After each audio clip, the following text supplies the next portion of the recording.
دانشمند بزرگوارمان پروفسور عبدالرسول رحیم تقاضا میکنیم تا مقاله پژوهشی تحت عنوان سیما و فجایع کرسمای شاه حبیب الله خان کلکانی تهیه کردن برای شما را خواهش می‌کنم. با نام خدا و روز بخیر به همه شما حاضرین محترم. عرض ادب دارم خدمت همه هواداران شاه حبیب الله کلکانی، جوانمرد از خراسان زمین. درود میفرستم بر روان پاک قهرمانان ملی خراسان بزرگ چون ابو مسلم خراسانی، طاهر فوشنجی که متاسفانه فوشنج جایگاه طاهر امروز به پشتون زرغون بدل شده، یعقوب لیث صفاری، شاه حبیب الله کلکانی، مجید کلکانی، طاهر بدخشی، سرور شهدای خراسان زمین شاه مقصود بزرگ، شهید راه صلح استاد ربانی و دیگران.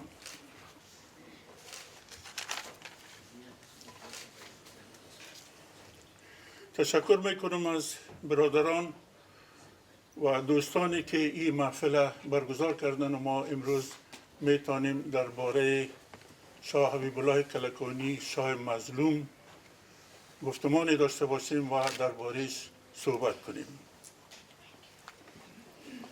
البته ما در ابتدا میخواستم چیزهای در قسمت چطور شاه حبیب الله کلکانی شکست خورد که در اونجا البته نقش بسیار عمده را دوستای خودش بازی کرد، از جمله کسی که یار غارش بود به اصطلاح سید حسین با خیانت از او و با خیانت سور جنرال محمد عمر خان که از شکردره ما شما خانواده ناصری بود، خیانت عمده حمید و کس اصلا باعث شکست شاه حبیب الله کلکانی شد و ضمناً خیانتی که حضرت آبایی کردن، ورنه این دلیرمرد هرگز شکست نمیخورد در مقابل سمت جنوب. به هر حالت بعدا احساس کردم که بهتر است ما از این کلمات کرده، از این بخش کرده درباره سجایا و سیمای کرسمایی شاه حبیب الله کلکانی چیزایی داشته باشم که دوستا بیشتر شاه حبیب الله کلکانی را بشناسند. بس از همینجا آغاز کردم. مطالب خوبی هست از دوستا کسایی که درباره‌اش صحبت کردن، تحقیق کردن جمع شده. ما گرچه خط کلان گرفتیم یک چند ورق شده، اگر احساس کنم که دوستا باز خسته میشدن کم میکنم و قدر زیادم نیست. درباره شمایل حبیب الله کلکانی لودویک آدمک، مورخ امریکایی در کتاب تاریخی و سیاسی خود به نام کیکیست در افغانستان می نویسد: امیر حبیب الله کلکانی چهره گندمگون داشت، قد او 5 فوت و 6 اینچ بود. در شانه چپش خال سیاه دیده می شد. شخصیت مردانه داشت. او در مقابل کارمندان دولت، متمولین، تجاران بیرحم و در برابر غربا و ناداران سخاوتمند بود.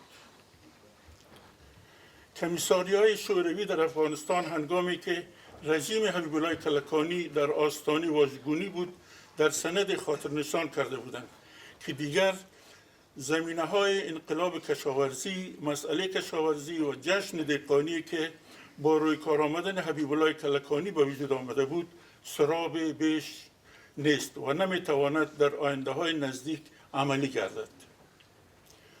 در همین سند ایشان در مورد اطرافیان رژیم شاه حبیب الله کلکانی خوشبینی نشان نداده، اما در برخی از نتیجه گیری های مقدماتی خود آنچه مربوط به خود حبیب الله کلکانی میگردد گفتند که هرچند دیپلمات های شوروی بارها با تهدید از دست دادن زندگیشان در کابل روبرو شده بودند، اما در این سند ایشان خود حبیب الله کلکانی را به عنوان سپهدار خوب و آنم خیلی خوب یاد کردند. حبیب الله از همان روزهای آغازین قیام و سلطنت سادگی، بزرگواری، راستی صداقت خود را برای مردم افغانستان نشان داده بود. گویند وقتی امیر زخمی و در باغ محمد حسین خان که البته فعلا به نام حسین کوک گفته میشه تحت تداوی بود، خبر فتح کابل با یک تعداد اسرای جنگی به او آورده شد. توقع اطرافیانش این بود که حبیب الله اسرای جنگی را به جزاهای شاقه مجازات می نماید، ولی حبیب الله اسرای جنگی را مخاطب قرار داده گفت: برادران، اگر با من به کابل می روید، یا الله، اگر پشت عیال و خانه تان دق شده اید و می خواهید خانه بروید، در آن صورت برای هر کدامتان 5 افغانی جیب خرج می دهم تا با اطفالتان از طرف من شیرینی بخرید. حرفای شفاف و بیالایش مرد با قدرتمند افغانستان آنقدر در اسرای جنگی و حاضرین درگاه تأثیر کرد که همه بر قدرت و جوانمردی آن روستازاده خوشقلب حیرت زده شده بودند. این جود و بخشش و کوچک حبیب الله در اسیران که فکر میکردند که با اشد مجازات مواجه میشوند تأثیر عمیق کرد و همگی به پیروزی و سلامت او دعا کرده اجازه رخصت خواسته وعده دادند که در هر وقت ضرورت به خدمت او حاضر میشوند. در جای دیگر گویند روز حبیب الله کلکانی به ناحیه دارالامان کابل رفت. با دیدن کاخها و زیبایی‌های آنجا دفتن گفت: امان الله خان عجب جای ساخته است. سردار کبیرجان برادر امان الله خان که همیشه با حبیب الله می بود به او گفت: شاه صاحب، باید نام اینجا را به دارالحبیب تغییر دهند. اما شاه حبیب الله با غیظ به سوی دیده گفت: اینجا را امان الله خان ساخته و بگذار به نام او باقی بماند. من شهر خوبتر از اینجا می سازم و نامش را دارالحبیب می گذارم. در خصایص جوانمردی و بزرگواری حبیب الله کلکانی همین بس است که سربازان قندهاری را که تا آخر همراهش جنگیده بودند مردانوار بخشید و به قول قاضی زاده وردکی که خودش در جنگ در مقابل حبیب الله آمده بود، وقتی شکست خوردن یک افسر اردوی حبیب الله توپ را آماده ساخت تا همه را نابود کند. اما حبیب الله فریاد زد: چه میکنی؟ بیچاره ها در گریزند، کار نامردانه نکن. این ویژگی ها بود که برخلاف خواست مزدوران و تاریخنگاران مزدبگیر، نویسندگان با وجدان جهان و میهن او را به عنوان آزاده و جوانمرد ستودند. رونالد وایلد نویسنده کتاب امان الله شاه مخلوع افغانستان سال 1932 او را رابین هود کوه ها، غازی، خادم دین رسول الله گفت. گریگورین نویسنده کتاب ظهور افغانستان معاصر 1964 او را آدم با دید وسیع و انقلابی نام نهاد. جان استوارت نگارنده کتاب آتش در افغانستان با صفات رابین هود هندوکش، قهرمان، افسر قابل اعتماد، شجاع، تربیه یافته نظامی، لیدر خوب، کاراکتر پرتقوا، غریب نواز و سمبل کلاسیک پرولتاریا ستایش کرد. و استاد خلیل الله خلیلی از او به عنوان برهنه‌پای مظلوم برخواسته از عمق توده ها، سرباز بیسواد،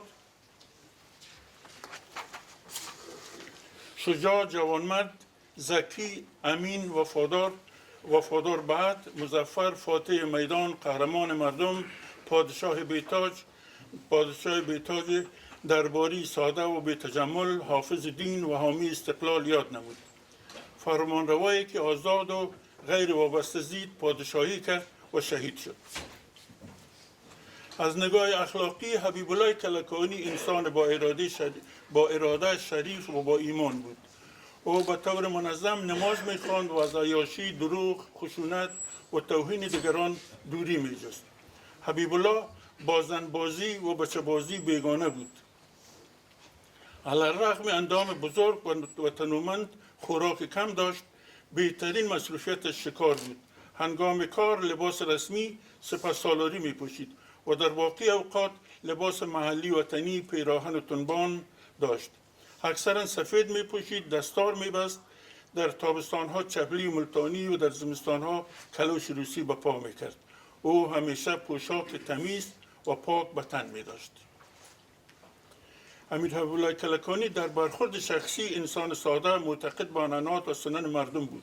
او شخص با ایمان وفادار به عهد، قول و حرف خود بود.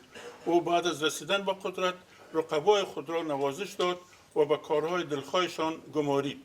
او تمام افسران و سربازان گارد شاهی و همچنان تمام ماموران عالی رتبه دولتی دوران امانی را بخشید و به وظایف سابقهشان مقرر نمود. و اما درباره سجایای کرزمایی شاه حبیب الله کلکانی میخواهم با ویدیو کست آغاز کنم که از سلمان تا سلطان نام دارد. تهیه کننده این کست جناب پاداش، یکی از نخبگان آسمان هنر و ادب کشورمان می باشد. جناب پاداش در بخش از گردآورده های خود درباره حال و احوال شاهان و امیران 100 سال پیش افغانستان تا به امروز صحبت می کند. او درباره شاه حبیب الله کلکانی به یک جمله بسنده کرده می گوید: این شخص 70 سال از جانب رهبران، شاهان و اطرافیانشان دزد و رهزن معرفی گردید، ولی بعد از 70 سال معلوم گردید که اینها یعنی رهبران و شاهان گذشته افغانستان همه دزد و رهزن بودند و شاه حبیب الله کلکانی رهبر بود.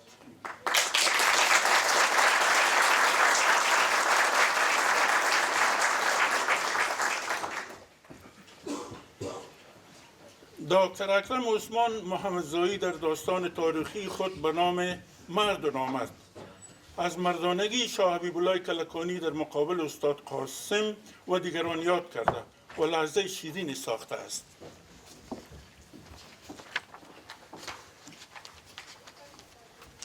که واقعا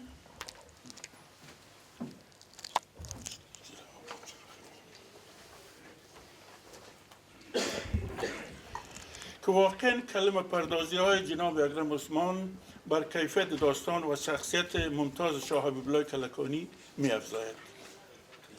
احمد شاملو، شاعر بیمرگ ایران کنونی، البته ایران کنونی به خاطر میگم که ما شما همه میفهمیم که یک نامی است که ایران دزدی کرد.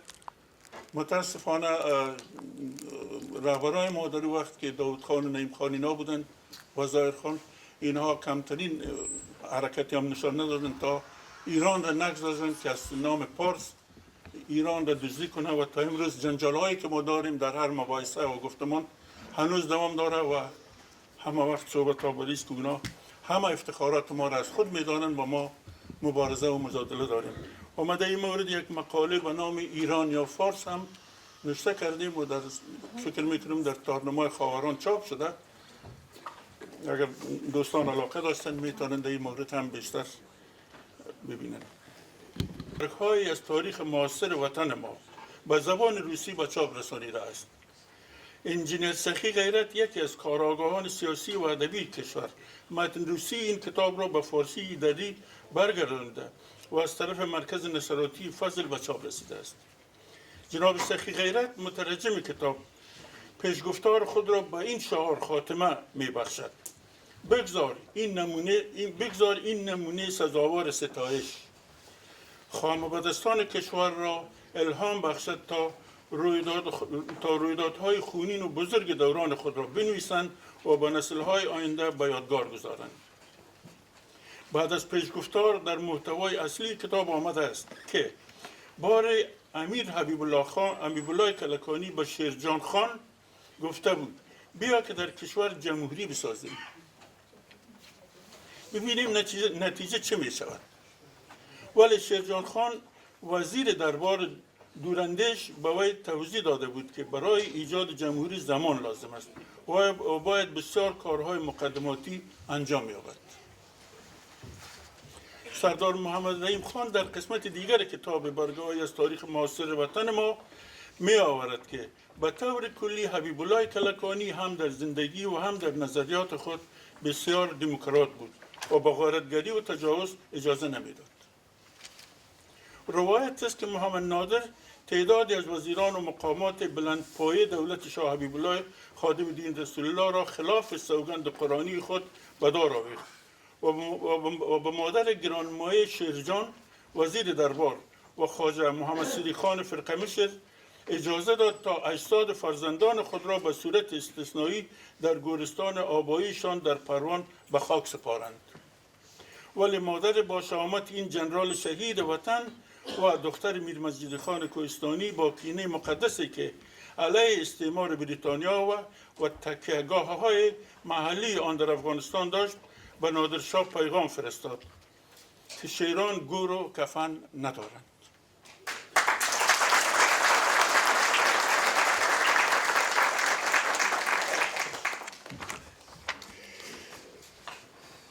این زن قهرمان شیر را آگاهانه بالای فرزند شجاع خود نهاده بود و سرنوشت شیر جان فرزند خود را با سرنوشت شیران تمامی تاکستانها و صحراهای سوزان دیار نازنین خیش گره زده بود.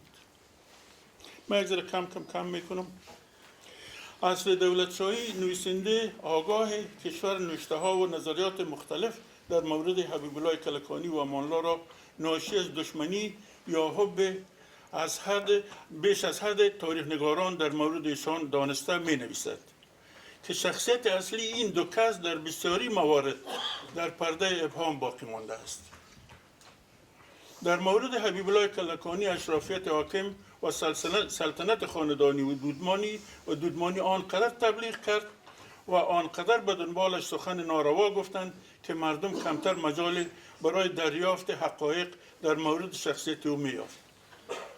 به همین ترتیب تبلیغات بی‌حد و حصر طرفداران او چنان امان الله خان را در حاله پیچید که نه تنها چهره حقیقی او را در نظرها مغشوش کرد، بلکه به مصداق ستوده جاهلان آن شاه خوشقلب را نیز به نوع رنگی آنچنانی داد.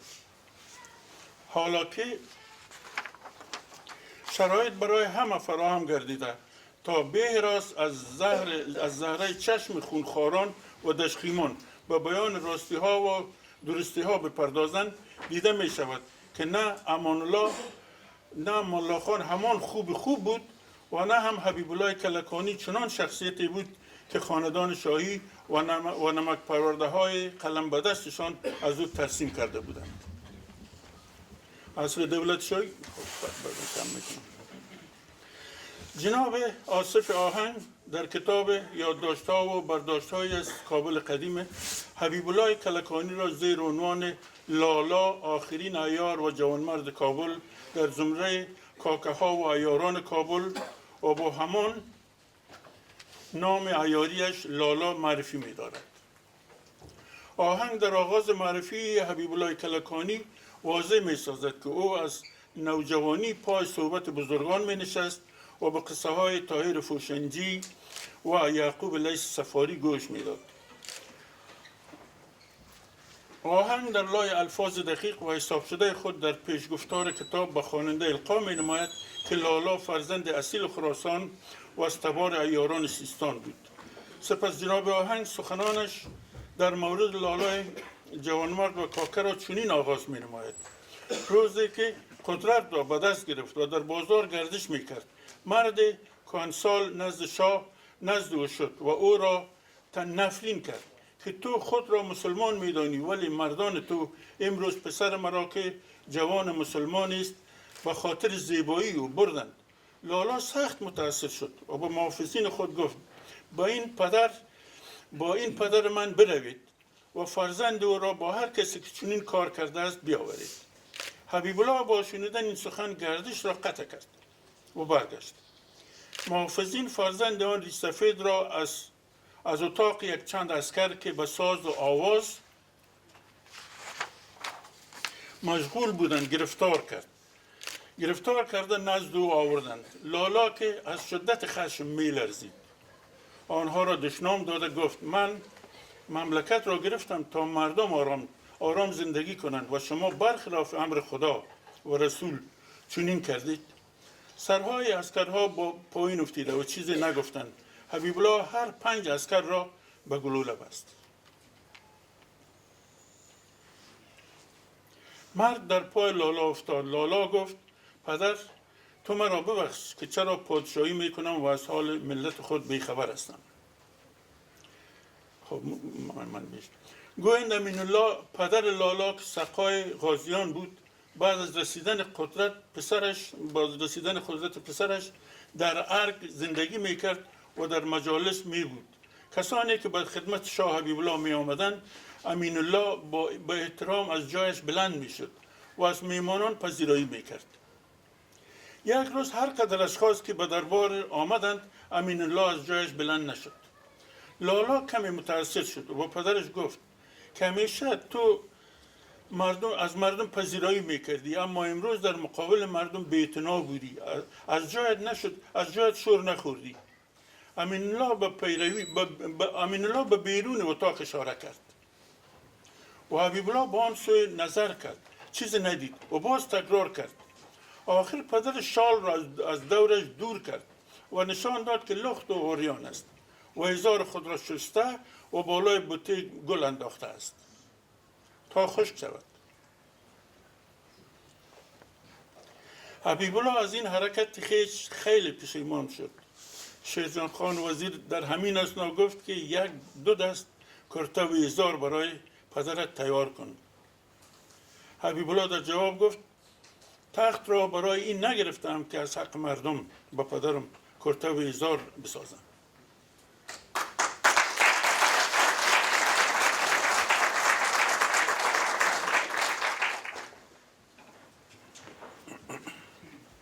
لالا تمام زمین‌های داخل ارگ را گندم و ترکاری کشته بود تا مردمانش بیکار نبوده و در وقت تفریح و استراحت بالای آن کار کنند و حاصلش را بردارند تا به خرج ارگ برسد. گویا روزی که سردار شاه خان به کابل آمد، ارگ محاصره گردید. یکی از نایب سالارهای او به نام اکرم پغمانی زیر تاثیر شاه قرار گرفته و وعده قتل حبیب الله را داده و به طرف ارگ روان شد. همین که به دروازه که به نام کلکین یاد میشه رسید، خود را معرفی کرد و محافظ در را به رویش باز کرد. اکرم پغمانی هم که از مردان نامی بود، از دهن دروازه کلکین بالای حبیب الله صدا کرد. خواهرزاده لالا برآمد، دید که اکرم است و به جنگ آمده است. اکرم خطاب به خواهرزاده لالا گفت بگو که خودش برآید. حبیب الله شنید و سراسیمه برآمد. اکرم فیر کرد ولی به حبیب الله اصابت نکرد و بازوی خواهرزاده او را خراشید.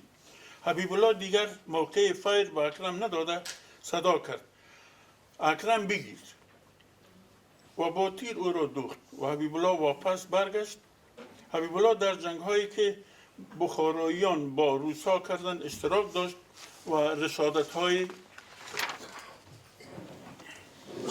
از خود نشان داده بود که بارها مورد پاداش قرار گرفته بود. حبیب الله دزدانی را که بر ضد دولت امانی بودند نابود کرده بود، اما عوض این که او را پاداش بدهند زندانی نمودند. در جای دیگر جناب آهنگ از زبان کاکا حیدری، البته کاکا حیدری یکی از کاکاهای کابل بود که او بزلگو بود و حتی با نادرخان هم چیز داشت، شوخی میکرد و نادرخان یگانه کسی را که گپش رد نمیکرد و بد نمیدید همین کاکا حیدری بود. یکی از کاکاهای مشهور کابل در مورد کلکانی چنین می نویسد، در جای دیگر آهنگ آمده است، از زبان کاکا حیدری یکی از کاکاهای مشهور کابل در مورد حبیب الله کلکانی چنین می نویسد: نادرشاه با حیدری شوخی و مزاح داشت. روزی به حیدری گفت به مردی و مردانگی تو جای شک نیست، اما بگو که در جنگ حبیب الله چه مردانگی از خود نشان دادی؟ حیدری گفت نادر مرشد از جنگ نپرس، همین که به چاریکار رسیدیم کرنیل ما گفت که فردا حبیب الله را زنده به دست می آوریم. حالا بروید استراحت کنید. پوره ساعت 2 شب با جمع نظام برخواستیم و مثل برق لباس رزم را به تن کرده و صف بستیم و حرکت کردیم. دمدم صبح که هنوز تاریکی همه جا را گرفته بود، به قلعه که حبیب الله بود خود را رساندیم و قلعه را به محاصره گرفتیم. یک نفر از محافظین حبیب الله که در برج قلعه کشک میداد متوجه شده و او را اطلاع داد. دیگه مرشد خدا روز بعد نشانت نته، دفعتا از زمین و آسمان سر ما گلوله بارید و رفیقان ما را مثل توت تکانید. حبیب الله خود به تنهایی از قلعه برآمده بود و تفنگ در دستش بود. یک تیر خطا نمی رفت و نفر مثل مرغ به زمین می غلتید. نادر مرشد جان شیرین است، دلم مثل بید می لرزید، اما هوشیاری را از دست نداده خود پس کشیدم. دیدم که دیگران هم عقب می روند.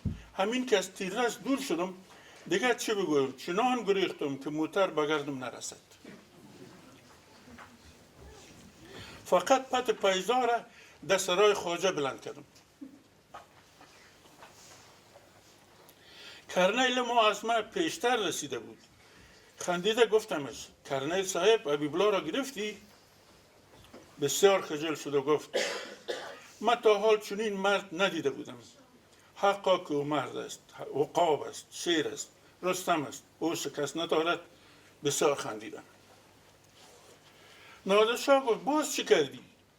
حیدری گفت از کابل سور جرنیل و زلمی خان را به مقابل او فرستادند. حبیب الله مجروح شده بود، خودش مقابل ما آمده نتانست، اما برادرش با دیگر رفقایش حمله کردند. همان حالی را که در چاریکار دیده بودیم باز دیدیم. در ظرف 1 ساعت سور جرنیل و زلمی خان را اسیر گرفتند و ما مثل شیر به کابل برگشتیم. حیدری گفت مردها چه میکنند؟ ببخشید. نادر گفت با آنها چه کردند؟ حیدری گفت مردها چه میکنند؟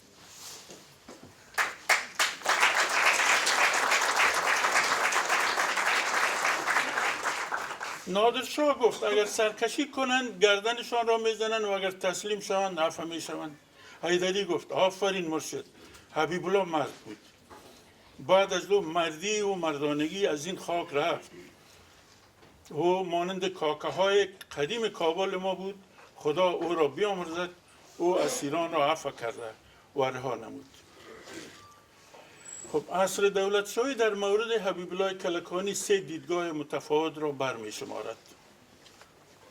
اول دیدگاه دودمان نادرخان و اشرافیت درباری. این طایفه حبیب الله را دزد، بیسواد، جاهل، بچه سقا و یاغی خواندند. آنها تلاش کردند تا خسته تمامی نابسامانی ناشی از اغتشاش در برابر حکومت امان الله خان را به پای حبیب الله کلکانی بشکنانند. در کتاب‌های تاریخ که به فرمان و زیر نظر حکومت نوشته شده است در رابطه با اغتشاش‌های سال 1928 تنها اشاره کوچکی به قیام مردم شینوار و آتش گرفتن دیپوی مهمات شده و پس از آن تاریخ پردازان درباری سر به دنبال حبیب الله کلکانی گذاشته او را عامل اغتشاش به حساب آوردند. این در حال است که قیام منگلی ها در 8 سال پیش از آن قیام سلیمان خیل ها که از حبیب الله خان طرفداری کردند، شورش توخی ها، ترکی ها و اندرها همه نشان از موجودیت نارامی در سر تا سر کشور پیش از جنبش دیقانی شاه حبیب الله بود که حکومت توان مقابله با آنها را نداشت و اما این جماعت هیچگاه کلکانی را وابسته به انگلیس نمیخوانند. دوم دیدگاه برداشت آنهایی است که شاه حبیب الله کلکانی را مرد شجاع، عیار، جوانمرد، خوشقلب و صلح‌شور می‌دانند که ناآرامی‌های کشور او را به سریر قدرت رساند. زیرا در شرایطی که گلوله و آتش می‌بارید هر کسی توان رفتن به میدان را ندارد. این طایفه بدین باورند که حبیب الله زاده جامعه خود است و او را انگلیس و روس به دامان خود نپروریده بودند، ورنه در روزگار بعد واپس به دامان باداران خود پناه می‌جست. به همین سبب است که وقتی کابل را از دست می‌دهد نه به دیردون می‌رود و نه هم به بخارا.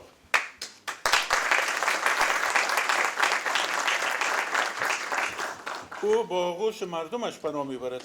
همین او است که با رفتنش باز هم هزاران نفر حاضر میشوند برایش جان بدهند که دادند. از این رو این گروه حبیب الله را زاده دامان وطن خوانده قیامش را خودجوش و از گونه قیام‌های می‌دانند که در سرتاسر کشور در برابر حکومت خودکامه فاسد اما در ظاهر مترقی امان الله خان برپا شده بود.